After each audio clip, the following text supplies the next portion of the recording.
Neuro pulmo and centre for surgical excellence Sai Deepa multi speciality hospital Chandanagar Hyderabad. Congress senior నాయకులు జట్టి కుసుమ్ కుమార్ అనిపించుకోవడం చాలా హ్యాపీగా అనిపిస్తుందా, లేకపోతే MLA Kusum Kumar, minister Kusum Kumar, MP Kusum Kumar ఇలా అనిపించుకోవడం చాలా హ్యాపీగా అనిపిస్తుంది, అనిపించాలని నాకు ఉంటుందని బయట చెప్పుకొని బాధపడటం, చాలా సన్నివేశాలలో రకరకాలుగా బయట మాట్లాడటం జరుగుతుంది అంటుంటారన్న. నిజంగా అసలు ఏది నిజం ఏది నిజం కాదనేది మాకు కూడా తెలియదు క్లియర్గా. ఏం చెప్తే నేను ప్రత్యక్ష ఎలక్షన్స్ నిలబడి ఎమ్మెల్యేను ఎంపీఓ కావాలనే ఆసక్తి నాకు మొదటి నుంచి లేదు. నాకు ఆర్గనైజేషన్ పార్టీ యొక్క సంస్థాగతంగా ఒక పార్టీ క్రియాశీలకంగా పనిచేయటం అనేది నాకు ఇంట్రెస్ట్. 1987లో ఒక ఎన్ఎస్వే విద్యార్థి నాయకుడిగా కాంగ్రెస్ పార్టీలో కీలక భాగస్వామ్యం తీసుకోవడం జరిగింది. ఎన్ఎస్వీలో రాష్ట్ర ప్రధాన కార్యదర్శిగా, ఉపాధ్యక్షుడిగా, తర్వాత యూత్ కాంగ్రెస్లో చాలా సంవత్సరాలు పనిచేశాను. దాదాపు 10 సంవత్సరాల పైన యూత్ కాంగ్రెస్లో పనిచేశాను, జాతీయ స్థాయిలో, రాష్ట్ర స్థాయిలో. అంటే నా కొలీగ్గా నాతో పాటు కలిసి పనిచేసిన వాళ్ళు కానీ, నా కంటే కింద అంటే ఒక ప్రధాన కార్యదర్శికి ఒక కార్యదర్శులు, సంయుక్త కార్యదర్శులు ఒక టీం అంటూ పనిచేస్తుంది. అలా పనిచేసిన వాళ్ళు కూడా చాలామంది మంత్రులు అయిపోయారు, ఎంపీలు అయిపోయారు, ఎమ్మెల్యేలు అయిపోయారు, కానీ ముఖ్యమంత్రులు కూడా అయిపోయారు. ముఖ్యమంత్రులు కూడా నా ఫ్రెండ్ అయ్యారు. బట్ నాకు ఎప్పుడు ఆర్గనైజేషన్లో నేను ఉండటం అనేది నాకు తృప్తి ఇచ్చింది, కానీ నేను ప్రజాక్షేత్రంలో లేను కదా, నేను ఏదో చట్టసభల్లోకి వెళ్ళలేకపోయాను అనేది బాధ అనేది ఎప్పుడు లేదు. బట్ ఆ గౌరవం ఉంటుందా ప్రజాక్షేత్రం? ఎందుకంటే మీకన్నా చిన్న వయసు కలిగిన వాళ్ళు ఎమ్మెల్యేలు అయ్యారు, ఎంపీలు అయ్యారు, మంత్రులు కూడా అయ్యారు. బట్ ఆ గౌరవం ఇస్తారా? రాజకీయ అనుభవం ఉంది, కానీ ఈయన ఎటువంటి పదవి అనుభవించలేకపోయారు ఈ పార్టీలో, పార్టీ ఈయన గుర్తించలేకపోయిందా, లేకపోతే కింద ఉన్న ఇక్కడ నాయకత్వం ఈయన తొక్కేసిందా అనే మాటలు కూడా వినపడుతుంటాయి కదా. మీరు 10 మంది ఫ్రెండ్స్లో కూర్చున్నప్పుడు నేను సీనియర్ నాయకుడు అని చెప్పుకుంటావు, కానీ నేను ఒక ఎమ్మెల్యేని, ఒక ఎంపీని అని ఎప్పుడు ఫ్రెండ్స్ ఎవరు ఎప్పుడు అట్లా అడిగింది లేదు. ఎందుకంటే నా సర్కిల్లో నాకున్న స్నేహితులకి నా విజన్ ఏంటో తెలుసు. ఎమ్మెల్యేలు, ఎంపీలు అనిపించుకుందాం అనుకుంటే నేను 99లోనో 94లోనో టికెట్లు అడిగేవాడిని, 99లోనే ఎమ్మెల్యేగా అయ్యేవాడిని. అంటే నాకు ఇంకొకటి చెప్పాలంటే, ఓపెన్గా చెప్పాలంటే, డ్రాబ్యాక్ ఫస్ట్ నుంచి నేను ఆర్గనైజేషన్ని ఎన్నుకోవటం. మా తండ్రి గారి యొక్క మూలాలు తెనాలి, గుంటూరు జిల్లా. నేను పుట్టి పెరిగింది సంగారెడ్డి. అంటే ఆ టైంలో కనుక టికెట్ అడగాల్సి వస్తే అక్కడ మూలాలు ఉన్నవాళ్ళు అనేది అనిపించేవాళ్ళు. అక్కడ అడగాలంటేనేమో ఇతను ఇక్కడ ఉండట్లేదు కదా, తెలంగాణలో ఉంటున్నాడు కదా అని అక్కడ అనిపించడం వల్ల కూడా ఒక నియోజకవర్గం అంటూ నాకు లేకపోవటం. ఇక నియోజకవర్గాన్ని ఎత్తుక్కొని ఎంత శ్రమ పడటం కంటే ఆర్గనైజేషన్లో పనిచేద్దాం అనేది ఇనిషియల్గా నేను అట్లా అనుకోవటం వల్ల ఆ లైన్లోకి వెళ్ళటం జరిగింది.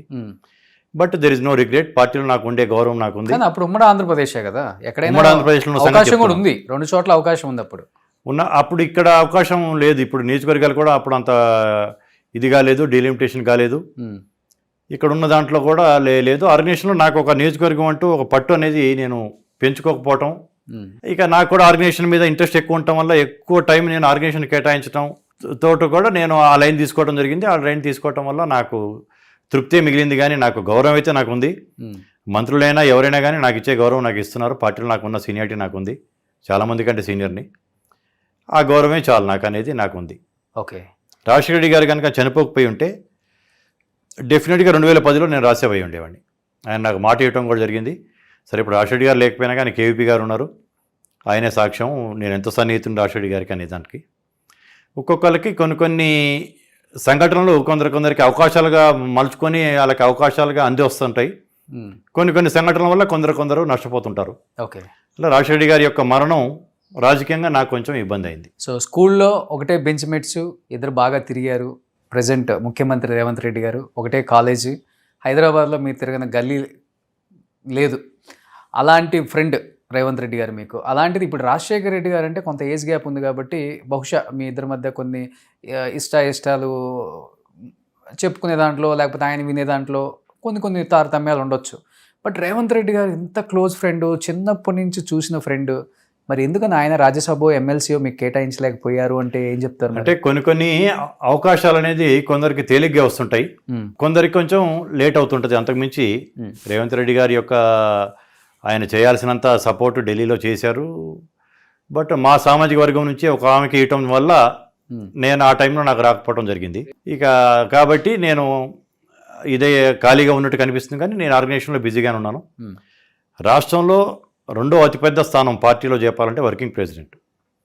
నేను 2017లోనే వర్కింగ్ ప్రెసిడెంట్ అయ్యాను కాంగ్రెస్ పార్టీకి. నేను, రేవంత్ రెడ్డి గారు, పొన్నం ప్రభాకర్ గారు ముగ్గురం ఒకటేసారి వర్కింగ్ ప్రెసిడెంట్స్. సమానంగా వర్కింగ్ ప్రెసిడెంట్స్గా ఉన్నాం. ఉత్తమ్ కుమార్ రెడ్డి గారు మాకు అధ్యక్షుడు. ఆయనకి అప్పుడు ముగ్గురు వర్కింగ్ ప్రెసిడెంట్స్ ఉన్నట్లు మేము ముగ్గురం ఒకటి. నాతో ఒక వర్కింగ్ ప్రెసిడెంట్ చేసిన ఆయన మంత్రి అయ్యాడు, ఇంకొక వర్కింగ్ ప్రెసిడెంట్ చేసిన ఆయన ముఖ్యమంత్రి అయ్యాడు. నేను ఆర్గనైజేషన్లో ఉన్నాను. కొందరికి నేను ఇంతకుముందు చెప్పినట్టు కొందరికి అవకాశాలు చాలా తొందరగా వస్తుంటాయి, కొందరికి లేట్గా వస్తుంటాయి. వచ్చినప్పుడు మాత్రం నాకు వచ్చే అవకాశం, నా విజన్, నాకు స్టేట్ పాలిటిక్స్లో నాకు పెద్ద ఆసక్తి లేదు. నా ఆసక్తి అలా జాతీయ రాజకీయాల్లో. డెఫినెట్లీ జాతీయ రాజకీయాల్లో నాకు ఇంకా వయసు ఉంది కాబట్టి, ఇప్పుడు మా ఖర్గే గారు మా జాతీయ అధ్యక్షుడు, ఆయన వయసు వరకు నేను యాక్టివ్గా ఉండగలిగితే ఇంకా 30 సంవత్సరాలు రాజకీయంగా వయసు ఉంది నాకు. ఆల్రెడీ 35 సంవత్సరాలు ఆల్రెడీ ఆర్గనైజేషన్లో నేను ఆల్రెడీ పనిచేయడం జరిగింది. ఎందుకంటే 17వ సంవత్సరంలో నేను రాజకీయాలకు రావడం జరిగింది కాబట్టి ఆల్రెడీ 37, 38 ఇయర్స్ రాజకీయం అయిపోయింది. బట్ స్టిల్ ఇంకా 25 to 30 ఇయర్స్ రాజకీయం ఉంది నాకు. సో ఇంకా ఏదో ఒక పదవి వరించలేకపోతుందా అన్న హోప్తో అయితే ఉన్నారు మీరు? డెఫినెట్లీ వరించలేకపోతుందా అనేది కాదు, వరిస్తుంది అనే నమ్మకంతో ఉన్నా. నాకున్న క్రమశిక్షణ, ఇప్పుడు I'm a loyalist to the party, I'm not a lobbyist. లాయలిస్టులకు ఎప్పుడు గుర్తింపు ఉంటుంది. ఇప్పుడు ఇక్కడ ఉర్దూలో చెప్పాలనుకుంటే నేను వతందార్ని, కాంగ్రెస్ పార్టీలో ఐఎమ్ ద స్టేక్ హోల్డర్. లాయలిస్టులకు గుర్తింపు ఉంటే ముఖ్యమంత్రి ఏ బట్టి విక్రమార్కనో లేకపోతే ఏ ఉత్తమ్ కుమార్ రెడ్డి అవ్వాల్సింది కదా. ఆ టైంలో రేవంత్ రెడ్డి గారు మొత్తాన్ని యూత్ని కదిలి చేశాడు, రాష్ట్ర ప్రజల్ని. కేసీఆర్కి వ్యతిరేకంగా పోరాటాలు చేశాడు. చేసి ఒక టెంపో క్రియేట్ చేయడానికి కారణమైంది రేవంత్ రెడ్డి గారు. సరే, బట్టి గారు సీనియరే, ఉత్తమ్ కుమార్ రెడ్డి గారు ఇంకా సీనియరు. అంటే ఆయన మాకు అధ్యక్షుడిగా కూడా పనిచేశాడు 7 సంవత్సరాలు దాదాపు. ఇంకా సీనియర్ చాలామంది ఉన్నారు. కోమటిరెడ్డి వెంకరెడ్డి గారు మాతో పాటు యూత్ కాంగ్రెస్ ఎన్ఎస్సీ నుంచి పనిచేసి వచ్చినాడు. ఆయన కూడా పార్టీ సీనియర్ మోస్ట్ నాయకుడు, నాకంటే కూడా వయసులో పెద్దాడు, నాకంటే సీనియర్ ఆయన. అట్లాగే అంజన్ కుమార్ ఉన్నారు, ఆయన కూడా ఆర్గనైజేషన్ నుంచి వచ్చిన ఆయన, ఇప్పుడు పార్టీ మారిన ఆయన కాదు. చూడాలంటే అట్లా సురేష్ షెట్కర్ గారు ఉన్నారు మా జిల్లా నుంచి, చాలామంది ఉన్నారు.